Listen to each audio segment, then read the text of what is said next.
प्रवासी भारतीय दिवस सम्मेलन में मुख्यमंत्रियों के सेशन में मंच का फायदा गुजरात के मुख्यमंत्री नरेंद्र मोदी ने जमकर उठाया और साथ ही प्रवासी भारतीय दिवस के शताब्दी वर्ष 2015 के लिए मेजबानी के लिए गुजरात को निमंत्रण देने की मांग भी रख डाली।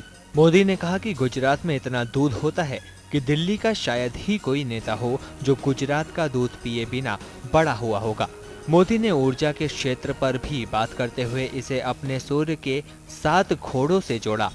मोदी ने कहा कि बिजली पैदा करने वाली जितनी भी तकनीक है वो गुजरात की तापी नदी के किनारे है और हाल फिलहाल गुजरात में 4000 मेगावाट बिजली सरप्लस है और 2012 में ये बढ़कर 7000 मेगावाट हो जाएगी।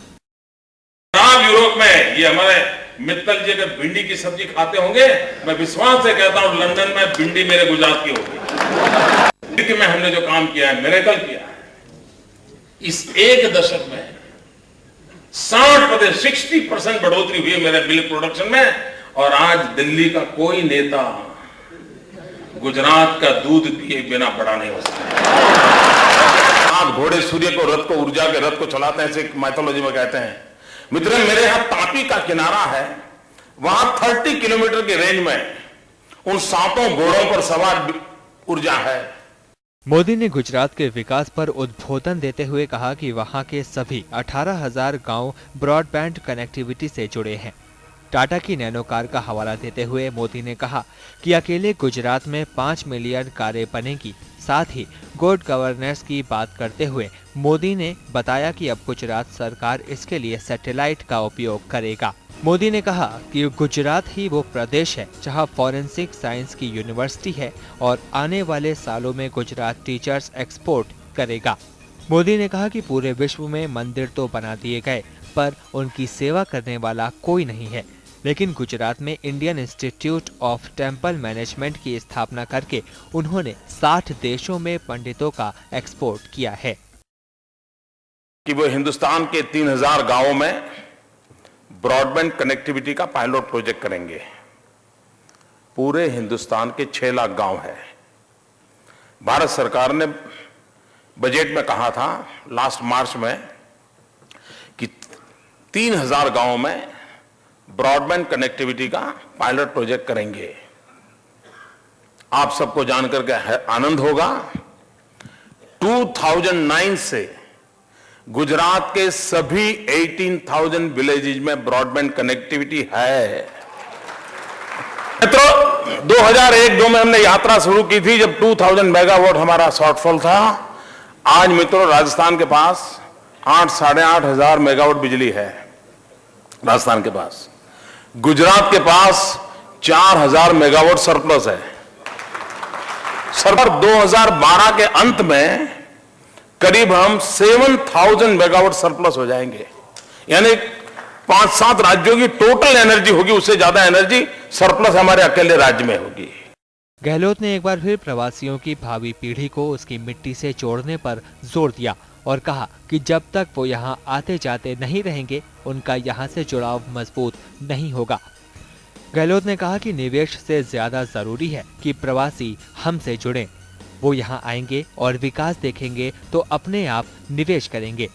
गहलोत ने राजस्थान में किए जा रहे विकास कार्यों के बारे में भी बताया। प्रवासी भारतीय दिवस हो चाहे राजस्थानी कॉन्क्लेव हो, क्योंकि इन्वेस्टमेंट तभी आता है तब उनकी यूनिट वाइबल हो। इसलिए हमने कहा कि हम कोई इस उम्मीद के साथ में नहीं बुलाते हैं हमारे मेहमानों को।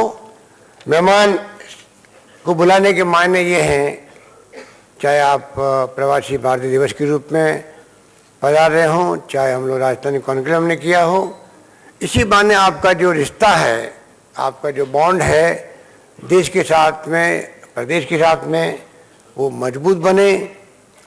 प्रवासी मामलात मंत्री वायलार रफी ने बताया कि सर्विस क्लास प्रवासी भारतीयों की विकास में सहभागिता के लिए इंडिया डेवलपमेंट फोरम का गठन किया गया है। इस फोरम के जरिए प्रवासी भारतीय छोटे इन्वेस्ट के जरिए अपने क्षेत्रों में स्कूल, अस्पताल और अन्य क्षेत्रों में सहयोग कर सकते हैं। Of course, they have the resources and everything, but now you can see before coming to the Pravasi Bharat Divas. Thank you, Mr. Chief Minister. You have given all the advertisement, inviting the people, come join me. That is, he is requesting every one of you. That shows the interest of every chief minister who taken over as the rulers of the state. Their interest, only one intention, one motto. What is it? Development the state.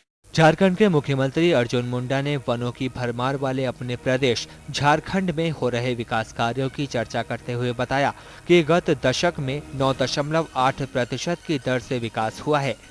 उन्होंने बताया कि झारखंड राज्य में प्रति व्यक्ति आय एक दशक में 3 गुना बढ़ चुकी है। उन्होंने सामाजिक क्षेत्र में किए जा रहे निवेश की विस्तार से जानकारी दी और प्रवासी भारतीयों से झारखंड में निवेश करने का आग्रह भी किया।